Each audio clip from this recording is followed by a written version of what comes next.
नमस्कार, अपना प्रदेश उत्तर प्रदेश उत्तराखंड देख रहे हैं आप। मैं हूं आपके साथ पूजा मोहन पांडे। बुलेटिन की शुरुआत करते हुए सबसे पहले आपको बता दें कि अयोध्या में धार्मिक स्थलों से टैक्स लेने पर रोक समीक्षा बैठक में हुई है और सीएम योगी का बड़ा फैसला सामने आया है। समीक्षा बैठक में मठ मंदिर और धार्मिक स्थलों से नहीं लिए जाएंगे कमर्शियल टैक्स, धर्मशालाओं को भी टैक्स नहीं देना होगा। ये सीएम योगी आदित्यनाथ का फैसला है। बड़ी खबर, अहम जानकारी इस वक्त की आपको दे रहे हैं, जिसमें सीएम योगी आदित्यनाथ ने समीक्षा बैठक करते हुए इस बात की घोषणा करी है कि कमर्शियल टैक्स नहीं देने होंगे धार्मिक संस्थानों को।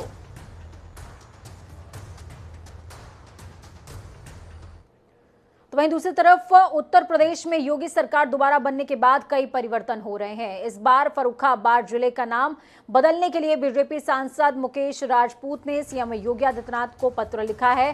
बीजेपी सांसद ने फर्रुखाबाद का नाम बदलकर पांचाल नगर करने की मांग कर रखी है। आपको बता दें कि बीजेपी सांसद ने पत्र में लिखा है कि मेरे संसदीय क्षेत्र फर्रुखाबाद का इतिहास बहुत ही प्राचीन काल का है। 3 नदियों गंगा, रामगंगा, काली नदी के मध्य बसा हुआ फर्रुखाबाद का इतिहास पौराणिक काल से ही समृद्ध है। उस समय से पांचाल क्षेत्र ये कहलाता था। ये शहर पांचाल राज्य की राजधानी हुआ करता था। तो वहीं इसको लेकर फर्रुखाबाद से बीजेपी सांसद मुकेश राजपूत ने मुख्यमंत्री योगी आदित्यनाथ को पत्र लिखते हुए आग्रह किया है कि भारतीय संस्कृति को पुनर्जीवित करने के लिहाज से मेरे संसदीय क्षेत्र जनपद फर्रुखाबाद का नाम बदलकर पांचाल नगर या फिर अपराकशी करने का कष्ट करें।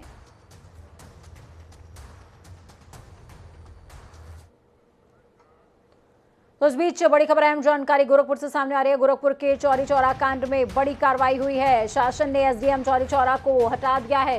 चौरी चौरा के एसडीएम अनुपम मिश्रा को हटा दिया गया है। उपद्रव की घटना में लापरवाही बरतने पर यह एक्शन हुआ है। बड़ी खबर, अहम जानकारी इस वक्त आपको दे रहे हैं। बड़ी खबर है जिसके तहत कार्रवाई हुई है एसडीएम अनूप मिश्रा पर। रजत वर्मा नए चौरी चौरा एसडीएम बनाए गए हैं। चलिए, इस खबर पर ज्यादा जानकारी के लिए सुभाष गुप्ता हमारे साथ में जुड़ चुके हैं। सुभाष, क्या कुछ अपडेट है पूरे मामले में? जी पूजा, आपको बता दें कि गोरखपुर के चौरी चौरा में बीते 25 मार्च को एक उपद्रव हुआ था, जिसमें जो है दंगा भड़काने की सपा नेताओं पे जो है आरोप है। उसमें 3 सपा के नेताओं पे 25-25 हजार रुपए का इनाम घोषित किया गया है, जो अभी भी पुलिस की पकड़ से बाहर हैं। आपको बता दें, इसी कड़ी में आज चर्चा तेज हुई कि एसडीएम चौरी चौरा अनुपम मिश्र को हटा दिया गया है। हालांकि यहाँ के डीएम विजय किरण आनंद ने इस बात की पुष्टि को तो की कि उन्हें हटाया गया है, लेकिन वो रूटीन ट्रांसफर है। गोला और चौरी चौरा एसडीएम को उन्होंने बताया कि उनको हटाया गया है और उनके कार्य में लापरवाही नहीं बल्कि ये रूटीन है। जबकि शासन में और सियासी गलियारे में पूरी तरीके से इस बात का चर्चा है कि चौरी चौरा एसडीएम को, अनुपम मिश्रा को इसी पे कार्रवाई की गई है, क्योंकि मुख्यमंत्री के दूसरे कार्यकाल में लगातार अधिकारियों पे कार्रवाई तेज हो गई है। जी पूजा, बहुत शुक्रिया हमारे साथ जुड़ने के लिए सुभाष, अहम जानकारी साझा करने के लिए। तो चौरी चौरा एसडीएम तब्दील हो चुके हैं। अब उनकी जगह में अनुपम की जगह अब नए जो एसडीएम हैं उनकी तैनातगी भी हो चुकी है। सरकार ने गेहूं की खरीद का लक्ष्य 60 लाख मीट्रिक टन रखा है। गेहूं की खरीद के लिए किसानों को ऑनलाइन रजिस्ट्रेशन करवाना अनिवार्य होगा, नहीं तो सरकार किसानों से गेहूं नहीं खरीदेगी। गेहूं की खरीद की तैयारियों को लेकर जनता टीवी ने गेहूं क्रय केंद्र के प्रभारी और मौजूदा किसानों से खास बातचीत करी। सुनिए। प्रदेश में आज से 6000 केंद्रों पर गेहूं की फसल की खरीद शुरू हो गई। इस वक्त हम मौजूद है बाराबंकी के हुसैनाबाद गेहूं क्रय केंद्र पर, जहां की तस्वीर हम आपको दिखाने की कोशिश करेंगे। सरकार के गाइडलाइन के मुताबिक यहां पर जो गेहूं की खरीद की तैयारियां थी वो पूरी कर ली गई हैं। आप देख पा रहे हैं किस तरीके से यहाँ पर लगातार जो किसान हैं उनका यहाँ पर आवागमन शुरू हो गया है। जो किसानों की रबी की फसलें थी वो उन्हें काटने लगे हैं और काट करके कहीं ना कहीं केंद्रों की तरफ लाने लगे हैं। हमारे साथ बातचीत करने के लिए जो यहाँ के केंद्र के प्रभारी हैं वो भी यहाँ पर मौजूद, हम इनसे जानने की कोशिश करेंगे कि जिस तरीके से सरकार ने उत्तर प्रदेश के 6000 केंद्रों पर आज से गेहूं खरीद का शुरुआत की, उसको लेकर के इनके केंद्र पर किस तरीके की तैयारियां और किस तरह से किसान इनके केंद्र पर आ रहे हैं। सर, जिस तरीके से आज से उत्तर प्रदेश में गेहूं की खरीद की शुरुआत हुई है, आपके जो केंद्र की तैयारियां हैं वो किस तरीके की पूरी? हमारे केंद्र की तैयारियां पूरी हैं। कुछ किसान आए थे, 1-2 लोग, वो कह रहे थे कि 2-4 दिन में सर तैयार हो जाएगा तो हम लेकर आएंगे। और हमारी पूरी तैयारी है, कोई दिक्कत नहीं है। सर, इस बार जो एमएसपी रेट है उसका क्या रेट तय किया गया है और किसानों को जो वो पैसा है किस तरीके से उन तक सीधा पहुंचेगा?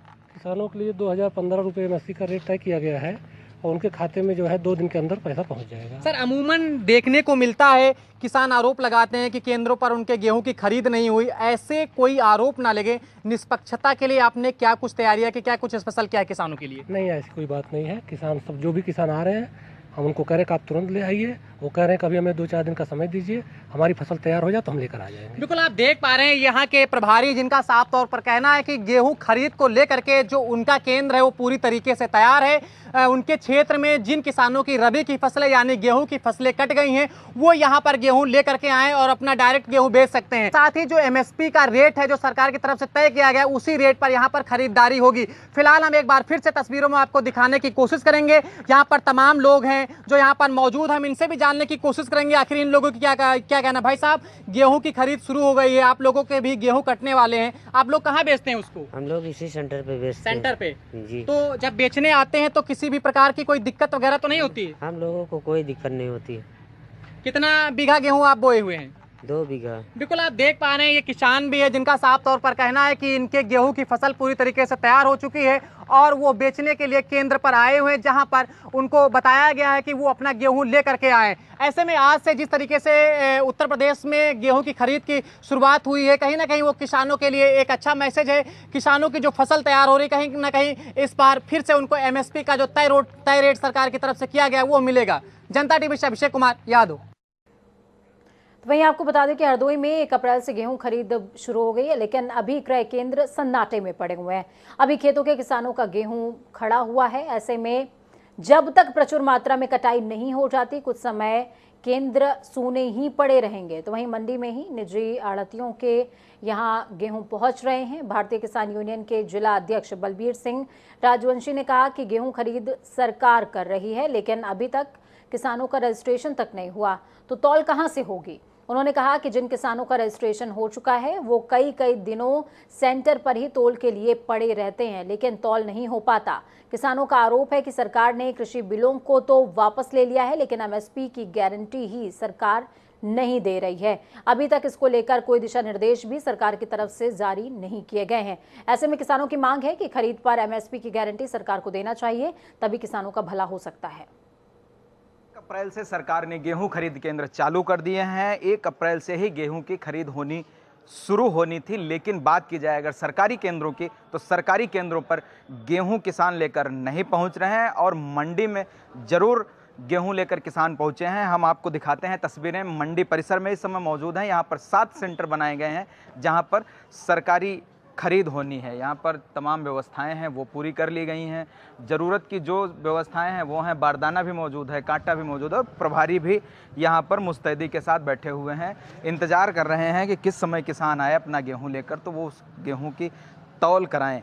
हम प्रभारी से ही जानते हैं कि क्या आज कितने लोगों ने यहाँ पर गेहूँ के लिए आवेदन किया है, क्या कुछ खरीदारी हुई है, शुरुआत हुई है हरदोई में या नहीं? जी, कितना गेहूं अभी तक खरीदा गया है? आज पहला दिन है। आज पहला दिन है तो आज अभी किसान 2-4 लोग आए थे ये जानकारी लेने के लिए कि क्या खरीद का रेट क्या है और सारी व्यवस्थाएं क्या हैं। कुछ लोगों ने रजिस्ट्रेशन के बारे में भी जानने की कोशिश की तो उन लोगों को बताया गया। तो अभी उन लोगों से भी हमने भी प्रश्न किया कि क्यों, क्या स्थिति है, तो वो लोग कह रहे हैं कि 4-5 रोज़ तक अभी फसल भी खेतों में है और तब तक हो जाएगा, तो 4-5 रोज़ के बाद। सबका यही कहना था, 3 से 4-5 ऐसे ही सब लोगों का कहना था। तो गेहूं अभी खेतों में भी मौजूद है, किसानों ने कटाई भी शुरू नहीं की है और केंद्रों पर जैसा कि प्रभारी का कहना है कि पहुंचकर पूरे स्थिति की जानकारी जरूर किसान ले रहे हैं। केंद्र प्रभारियों को भी उम्मीद है कि जल्द ही गेहूं यहां पर किसान लेकर पहुंचेंगे। हरदोई कैमरा से सुनील के साथ मनोज तिवारी, जनता टीवी।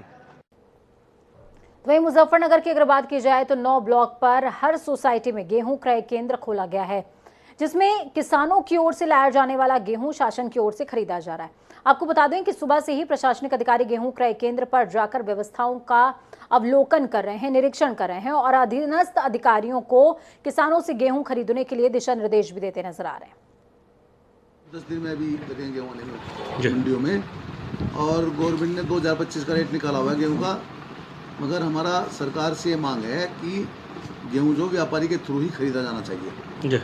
अभी तक गेहूँ जो है डायरेक्ट किसान से सरकार ले रही है, और जब इतनी बड़ी लाहौल लश्कर है, मंडियाँ हैं और प्रदेशों में हरियाणा में भी क्या नाम गेहूँ जो है वो व्यापारी की मार्फत खरीदा जाता है, यहाँ पर भी यूपी में भी गेहूँ व्यापारी के थ्रू ही जाना चाहिए।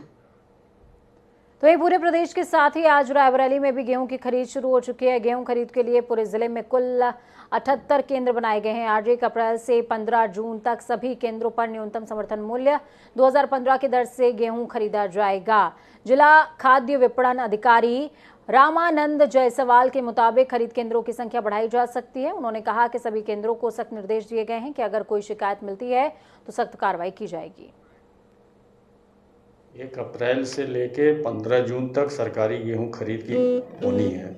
इस बार शासन द्वारा 2015 रुपये प्रति कुंटल रेट निर्धारित किया गया है। शासन और की जो गाइडलाइन है उसके अनुसार समर्थन मूल्य का अधिकतम लाभ किसानों को दिलाया जाएगा। अगर कोई कहीं इसमें शिकायत मिलेगी तो उस पर सख्त कार्रवाई की जाएगी। इस बार जनपद में 78 केंद्र बनाए गए हैं। अभी और क्रय केंद्रों को बढ़ाया जाएगा। प्रस्ताव मांगा गया है, 2-1 दिन में वो भी संख्या बढ़ जाएगी। भारतीय राष्ट्रीय राजमार्ग प्राधिकरण ने वाहन चालकों को बड़ा झटका दिया है। आगरा नई दिल्ली, आगरा फिरोजाबाद, आगरा दिल्ली राजमार्गों पर गुजरने वाले वाहन चालकों को भी अब अपनी जेब ज़्यादा ढीली करनी पड़ेगी। नेशनल हाईवे पर चलने वाले वाहन चालकों के लिए टोल टैक्स की दर बढ़ा दी गई है। बड़ी दर शुक्रवार रात से लागू हो गई। जिस तरीके से पेट्रोलियम पदार्थों में लगातार वृद्धि देखने को मिल रही है, उसके बाद राष्ट्रीय राजमार्ग ने अपने टैक्स में वृद्धि कर दी है। आगरा से ग्वालियर की बात करें तो कार और छोटी वाहनों पर 80 से 90 रुपए की वृद्धि की गई है। वहीं दोनों साइड की बात करें तो जहां 120 रुपए लगा करते थे वही अब 135 रुपए खर्च करने पड़ेंगे। बाहरी वाहनों की बात करें तो पहले 275 रुपए लगते थे, वही अब 300 रुपए लगेंगे, और जहां 410 दोनों साइड पे लगा करते थे वहाँ अब 450 रुपए की वृद्धि की गई है। इसी तरीके से आगरा से लखनऊ राजमार्ग पर एक साइड से 5 रुपए की वृद्धि की गई है, वही बाहरी वाहनों पर 25 रुपए की वृद्धि की गई है। यह वृद्धि लगातार देखने को मिल रही है, जैसे आम आदमी की जेब पर भारी पड़ता दिखाई दे रहा है। अब देखने वाली बात होगी कि केंद्र सरकार जिस तरीके से पेट्रोलियम पदार्थों में और अब राष्ट्रीय राज्य पर वृद्धि की है, क्या वाकई में केंद्र सरकार इसमें कोई राहत देने का प्रयास करेगी?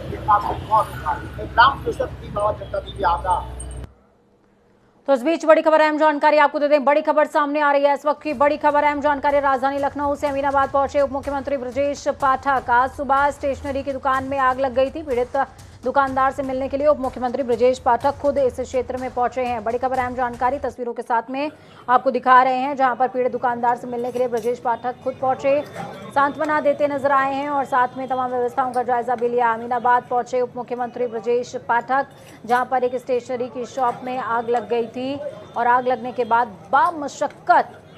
बामुश्किल ही आग पर काबू पाया जा सका है।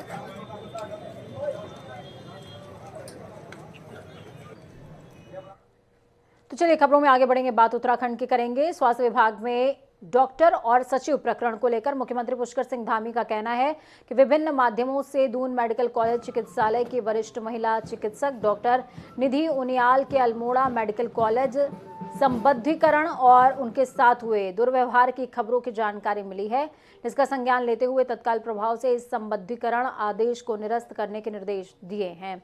तो वहीं इस मामले की उच्च स्तरीय जांच के लिए मुख्य सचिव डॉक्टर एस.एस. संधू को निर्देश भी दिए गए हैं। उसमें बहुत सारी बातें आई हैं, हमने और स्वास्थ्य मंत्री जी ने आपस में चर्चा की है और हमने मुख्य सचिव को निर्देश दिया है कि अभी तत्काल उनका एक ट्रांसफर आदेश निरस्त कर दिया जाए और उस पर एक जांच कमेटी बना दी है। धामी सरकार का सफाई कर्मियों को तोहफा सामने आया है। शहरी विकास विभाग के सफाई कर्मियों का मानदेय बढ़ा दिया जाएगा। धामी सरकार ने मानदेय बढ़ाने को मंजूरी दे दी है। 500 रुपए प्रतिदिन होगा सफाई कर्मचारियों का मानदेय। 6000 से ज्यादा सफाई कर्मचारियों को इससे सीधा फायदा पहुंचने वाला है। बड़ी खबर अहम जानकारी आपको राजधानी देहरादून से दे रहे हैं, जहां पर 500 रुपए प्रतिदिन सफाई कर्मचारियों का मानदेय किया गया है, जो कि पहले काफी कम था। 6000 से ज्यादा सफाई कर्मचारियों को आकलन ऐसा है कि इसका सीधा लाभ पहुंचेगा। अजीत काम्बोज हमारे साथ में जुड़ चुके हैं फोन लाइन पर। अजीत, क्या कुछ अपडेट है? सफाई कर्मचारियों के मानदेय में वृद्धि की गई है और ये वृद्धि ऐसा कहा जा रहा है कि 6000 जो सफाई कर्मचारी हैं उनको सीधे तौर पर प्रभावित करेगी। बिल्कुल पूजा, अगर उत्तराखंड के परिप्रेक्ष्य में देखें, मुख्यमंत्री पुष्कर सिंह धामी लगातार आम जनता और सीधे तौर पर कर्मचारियों को राहत भरे फैसले देने का काम यहाँ पर कर रहे हैं। और आज की बड़ी खबर है कि पर्यावरण मित्रों को लेकर मुख्यमंत्री धामी ने एक बड़ा फैसला लिया है, जिसमें सीधे तौर पर 6000 से अधिक पर्यावरण मित्रों को लाभ मिलेगा। और जो सफाई कर्मी है उनके मानदेय में प्रतिदिन 500 रुपए की यहाँ पर बढ़ाकर उसको 500 रुपए किया गया है, जो अभी तक 250 से 350 तक था। तो इसको साफ तौर पर देखा जा रहा है कि 5 जनवरी 2022 को मुख्यमंत्री से जो सफाई कर्मचारी आयोग के उपाध्यक्ष हैं भगवत प्रशांत मकवाना ने मुलाकात करके पर्यावरण मित्रों की मांग को रखा था और उसको सीधे तौर पर सरकार आने के साथ ही मुख्यमंत्री मानते हुए नजर आ रहे हैं। तो जो भी डिमांड पिछली सरकार में उनके सामने आई थी, अब किसी भी तरीके से उनको कैसे पूरा किया जा सकता है, इसको लेकर लगातार काम हो रहे हैं। जी, बहुत शुक्रिया अजीत हमारे साथ जुड़ने के लिए, अहम जानकारी साझा करने के लिए। तो अजीत काम्बोज जुड़े हमारे साथ में, जिन्होंने साफ तौर पर बताया किस तरीके से सरकार हर जतन जुगाड़ भिड़ा रही है कि किस तरीके से तमाम वो बातें, तमाम वो जिक्र जो पिछले कार्यकाल के दौरान पुष्कर सिंह धामी के संज्ञान में आया था उसको परिपूर्ण किया जाए। कैबिनेट मंत्री गणेश जोशी आज मसूरी पहुंचे हुए थे। इस दौरान उन्होंने माल रोड का निरीक्षण किया, साथ ही नगरपालिका परिषद के सभागार में जल संस्थान, वन प्रभाग, मसूरी देहरादून विकास प्राधिकरण सहित अन्य विभागों के साथ बैठक की है। शहर के विकास कार्यों को लेकर जानकारी भी साझा करी। तो वहीं अधिकारियों के संतुष्ट जवाब न मिलने पर गणेश जोशी ने सभी पर फटकार भी लगाई और 15 दिन के अंदर फिर से बैठक करते हुए कार्यों की समीक्षा भी करेंगे। आपको बता दें कि कैबिनेट मंत्री ने पेयजल निगम की ओर से माल रोड को सीजन से पहले सभी व्यवस्थाएं दुरुस्त करने के साथ ही डामरीकरण को लेकर कड़े निर्देश जारी किए हैं। अभी मैंने 2 दिन पूर्व इनके एमडी सारे अधिकारी अपने विधानसभा में बुलाए थे। आज खुद मैं माल रोड यहाँ का निरीक्षण करते हुए फिर मैंने यहाँ पर बैठक ली है। हमने इनसे कहा है कि पर्यटक सीजन चल रहा है, फिलहाल आप उसमें तारकोल का काम करा दीजिएगा, क्योंकि कोई भी सड़क खुदने के बाद नीचे बैठती है और बरसात के बाद जब हम दोबारा उसको प्रॉपर वे में पूरी सड़क को दोबारा खोद कर हम बनवाएंगे, क्योंकि माल रोड मसूरी का एक तरह से मैं हार्ट कह सकता हूँ, सबसे ज़्यादा टूरिस्ट वहाँ पर आता है।